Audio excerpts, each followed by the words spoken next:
Hello everyone, সকাল সকাল ঘুম থেকে উঠেই আমি সবার আগে শাগনিকের সাথে দেখা করে আসি। তারপরে বাড়ি এসেই ছদিদির এই মিষ্টি স্টুডেন্টটা এসেছিল। সে আমার আর ছদিদির জন্য এত কিছু গিফট এনেছে।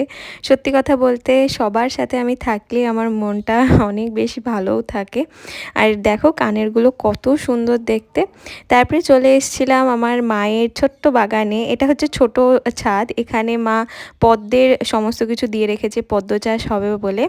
আস্তে আস্তে তোমাদের দেখাবো মা কী করে কী সব কিছু করছে। মায়ের না গাছের খুব শখ। তারপরে মা পুজো দিচ্ছিল, আমিও স্নান করে চলে এলাম মায়ের কাছে। আর মায়ের সাথে গল্প করতে আমার বরাবরই খুব ভালো লাগে, মনটা অনেক বেশি হালকা হয়। তো মা পুজো দিচ্ছিল, আমিও একটুখানি দেখছিলাম।